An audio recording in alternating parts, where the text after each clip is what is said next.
Hi, I'm Matt Quoker. Think about this. In 150 years, every single person on the face of the planet will no longer be here.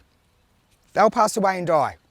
My name's Matt Quoker. I'm here to ask people like you and me the questions they've always wanted to ask about death.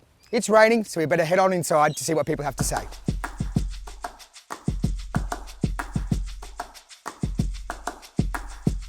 Teresa and Rachel, wow, really nice to meet you. Thanks, nice to meet you. Thanks for coming in here today to talk about a subject that a lot of people don't often want to talk about, and that is death. Yep. For you, and I'll start with you, Teresa. Sure. How old were you when you were first exposed to any form of death? Sure. I was 16. I was just had left school and started work full time, and my brother, 2 years younger than me, was killed in a road accident. Oh, jeez. Okay. All right. And how? And if you don't mind me asking, what background are you? Lebanese. Okay. All right. Yeah. And are you one of many children? Or? Yeah, one of 8. Wow. Okay. Fantastic. How did that affect the family? Well, you know, it was never the same since. So it's huge because John was also special needs. So it was particularly awful. Well, it's always awful, but yeah. How old was he? 14. Mum is from a very big family. So is Dad, but not all of Dad's siblings are in Australia. So Mum was born in Australia to a Lebanese family, so she's like one of 9, and Dad had some here and lots of cousins. So our house for the next 3 days to the funeral was full of people day and night, like hundreds of people, which has its benefits as well. Yeah. So do you think by having those people coming through the house and your family being occupied, so hosting all these people that were coming through, that it helped the coping mechanisms of your family to cope with what had just happened? I think so, especially for Mum and Dad, especially because like Dad was very traditional, so that was a very traditional Lebanese Christian thing to do. And then after that, I think reality then sets in after the funeral, and all those people don't come every day. And have you experienced death since then, where you've had time to say goodbye or time for closure? And is there a difference? Oh God, yeah, absolutely. It's chalk and cheese. So, Mum died in 2011, right. And she was in a nursing home and she had cancer. Right. So we knew it was coming, and she was very gradual. So we had a lot of time with her before she died. And you know, when I've spoken to people about this, like professionals, psychologists, counsellors, and they say once you know that somebody is dying, you start that grieving process then. Right. And it's absolutely true. Yeah. It's a totally different energy, isn't it? When you're seeing someone 1 minute and the next minute they're gone. Yeah. And you don't have that closure or chance to say goodbye to someone that you do. Yeah. Fortunately, I haven't been in that situation, and I'm blessed that I haven't been. But for people who have, and it's interesting and thank you for sharing that with us. That it is a totally different grief, because that's how I envisaged it. Rachel. Now, same sort of experience. Have you had any experience with death? I have, yes. Right. And what's... So, my mum's brother died suddenly of a heart attack when I was probably about 9, I think. Okay. And Mum had been to see him at the hospital, but the nurse had said they couldn't visit him. And then when we drove home, my uncle, who's like the death messenger, he always rings when somebody in the family dies. Yes. This is always an assigned person usually. And he was sort of the oldest brother-in-law. And we were sort of coming in the front door, unlocking the door, and the phone was ringing at midnight because we had come home, and he sort of gave the news that the hospital had rung and he'd passed, and my mum. And what background are you too? Lebanese mother and English Welsh father. Yeah. Interesting. Mix. Wow. Mixture. Okay. And how did you find the dynamics surrounding death when you have a Lebanese and an English Welsh families? You know, was there any... Very different. Yes. It is. It's very different. Yeah. When my mother's side, when we lose somebody, it's the same. So we all rally together, and it's a big event when someone's dying. And like an aunt died in hospital, my mum passed away as well in hospital. The room's full and packed. Right. And when my dad's sister, who was very close with my mother, who's not Lebanese, she said, I just find it really overwhelming. I wouldn't want this when I'm dying. It's very tidy. And have either of you experienced death personally, like for, you know, I know parents and sibling, but you know anything else that stands out, like with personal experience, like with children or anything like that? My mum was a family daycare person who Right. looked after children, and she used to look after a little girl, and her mother had a second child, and my mum started to look after her from 6 weeks old. Wow. And at 4 months old, they lived up the street from us. Mm. We got the phone call, early hours of the morning. The mother was hysterical. She died of SIDS. Oh, God. And we went up there, and the little girls used to call my mum Mummy Marie, and she was the godmother of the baby. So that was, Wow. I was in year 6, I think, at school, and that really had a big impact. On And you or yeah, mum? on me and my mum and my brother, who's a bit older than me. I think it really affected us. Did you talk about it, or was it more swept under the carpet? Was it a communicative thing with being children and your mum and your feelings? We sort of didn't talk about the feelings so much, and we were obviously all very upset with it. I don't remember that we went to the funeral, or that they even, I can't remember if they had a funeral, to be honest, but I remember Mum just sort of being very devastated, and us as, it was like a little sibling, to be honest, because Mum had it full time Monday to Friday, not Leah, her name was. Oh, God. So that was quite traumatic, I suppose. I actually find that, European and ethnic backgrounds, death isn't talked about until it happens. And when it happens, then it's this whole hysterical thing, what do we do, what happens? Was that your experience? Yes, my mum was always quite hysterical when anybody died. It's very, I remember my dad saying, he's English, when they spent a lot of time in Lebanon when they first married, and a little baby died, and my dad said they had the funeral, and he just got so swept up in the outward showing of emotions. It's not held. It's not. It's very expressed. And It is. It's also like a cultural thing, and I think they honestly believe that part of that outpouring of grief is part of their grieving process, and it's like it's a release. Yeah. And then yeah. But once that grief's taken place, do you think that they shut the conversations down because it's happened, and when we've had our grief, we've had our outcry, and we've released that at the time, that once the service is over or the death's happened, that it's not talked about anymore, or do you think it's opposite? Yeah, I don't think there's a. I don't think it's that they don't talk about it anymore. I think they talk about that person. Yes. They don't talk about necessarily the death or how it happened or whatever. Or the grief? But no, not really. I don't think they really do talk about the grieving part. I think unless you're very close to that person. So I would know what Mum went through. Yes. I witnessed what Mum and Dad went through when my brother died. Yeah. But I don't think and that's hard as a young person to witness as well, seeing your parents, and like, yes, it's affected you because it's a sibling, it's tragic. Yep. And it's sudden, but are you parents, both of you now? Yeah. So in that position as a parent, and me being a parent, it would be a totally different grief, I feel, for me personally, if it was one of my kids that had passed to a sibling. Even though I adore my sisters, they're my best friends, but it's a different type thing because it is. Yeah. Sure. Yeah.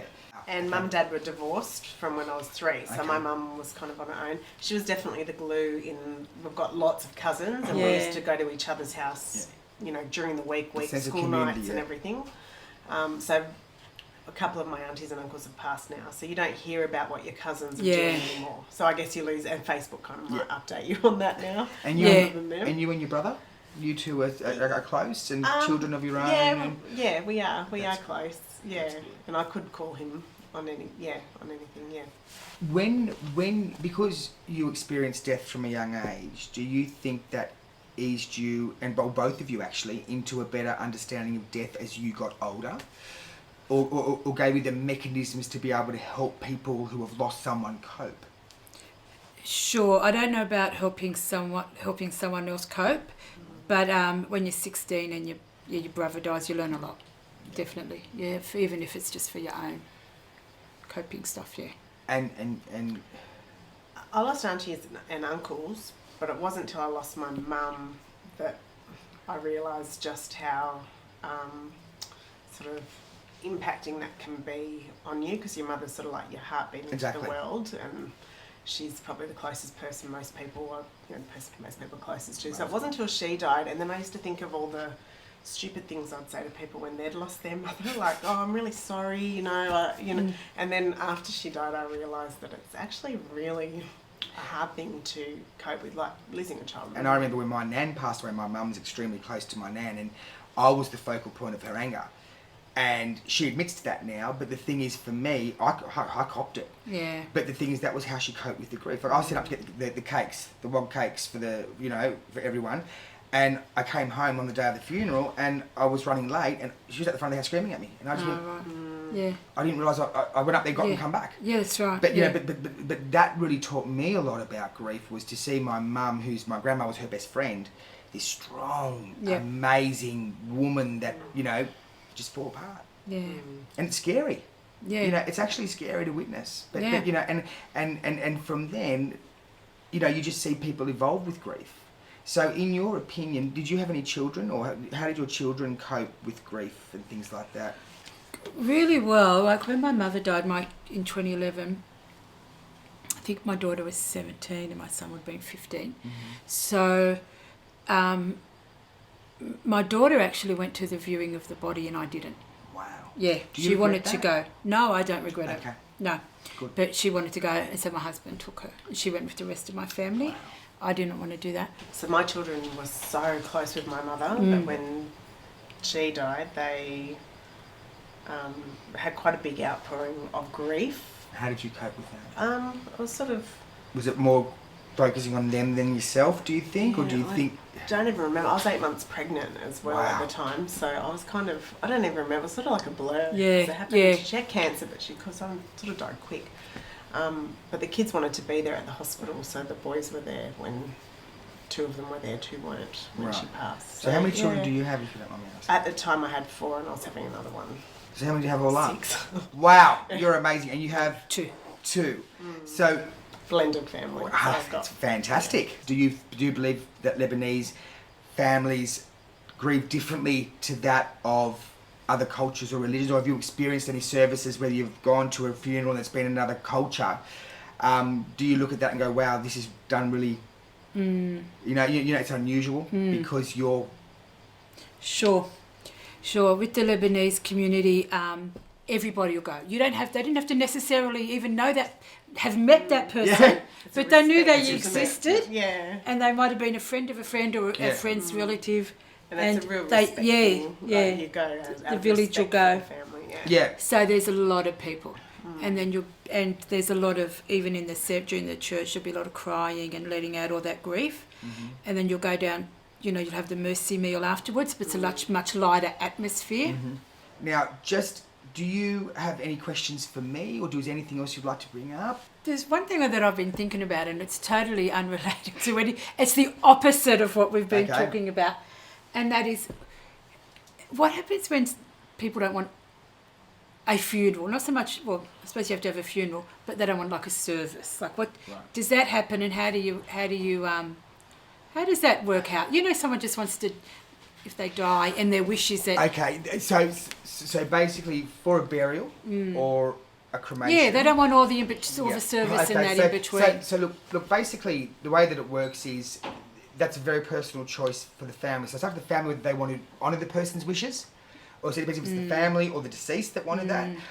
But it's actually quite popular what they call a no service, no attendance cremation. Wow. So in amongst, and again not generalising, but in amongst the European ethnic community, never. No, and that's why it was so foreign to me. I know, because I was having a conversation with someone the other night, and they were saying how they want the least fuss of possible. And I thought, well, I wonder what that is. Well, the least fuss possible is that basically they pass away, the nominated person comes in, fills in the paperwork, and then they're taken away. Come here, Annie.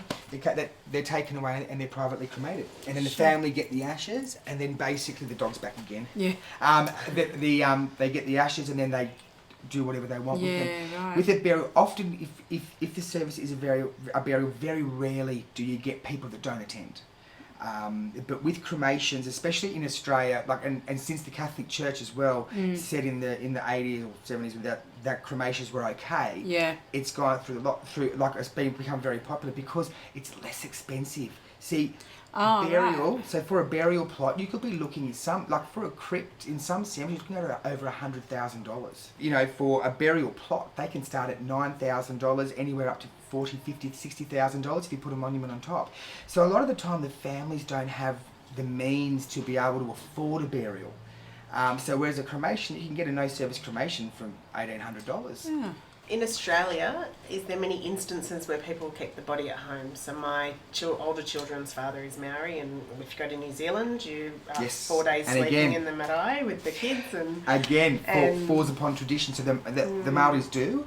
Of course, any funeral director in Australia has to adhere to health standards. So there's, of course, there's like preserving factors and things like that. The beautiful thing about the Maori culture is that, again, much like the Lebanese, they all come in to support one another, very respectful, pay their respects, and they sing so beautifully, Yeah, don't they? Their voices are like angels. Yeah. So again, it is a cultural thing. Whatever a family, require, if it's within a funeral director's power to do, they'll do. And there's even people who are Maori or Lebanese that want their loved one taken back home. So that's called a repatriation. Yeah. where do you- Lebanese people do that? Yes, sir. Yeah, do. my father-in-law died in Lebanon Yeah. on holiday, Yeah, that's right. and he was brought back home He was for brought back burial. home, Yeah, yeah. to And Australia. Yeah. And the thing is, though, again, there are a lot of guidelines around that. So you have to get approval from the receiving country to ensure they can be brought in. So there's a lot of behind-the-scenes legal and paperwork that And need to you be would done. do that? We do all that. Yeah. And but again, like during COVID, I had a call yesterday where someone wanted to go to Hungary. We can't get them there because of COVID. Oh, There's no of course. flights, and the consulate said no. Yeah. No See. exceptions. Yeah. So And- would someone hold the body then and wait, or you can't hold Look, it you past a can look. certain- You can fully embalm and hold. However, families want that closure, and especially with the thing currently, like with COVID, how long is a piece of string? How do we? Yeah, exactly. And like, again, it's a personal choice, and again, it comes down to cost because flights. You have to pay for the airline ticket. They have to say they need 2 funeral directors, one here, one there to receive, Right. or vice versa. And it's and especially if there's a language barrier as well, it makes things a bit more tedious. But we've sent people all over the world, and is a dog falling asleep? Yeah. Oh, God, Lulling him she's with your very mind. comfortable with me. Mum's Lulling dog her. love, Teresa. Yes, Matt. Thank you very, very much for taking the time to come in and spend it and share something so personal as a loss of your family. And Rachel, you too. And it's great that I've got more of an insight into cultural differences and had the honour of meeting someone that's been on both sides of losing someone they love. So, ladies, from the bottom of my heart, thank you so much for being here. Hopefully we'll welcome. catch up soon. Take care. Yeah. Thanks very much. Sense of community. It's amazing how different ethnic backgrounds and traditions do services differently. How people talk, come together as one when they lose someone they love. It opens up conversation. It helps keeps yourself occupied. So maybe these traditions and these ethnic backgrounds, by talking about it and having this sense of community spirit, helps get the topic out there. Until next time, I'm Matt Croker and this is Death Defined. Take care.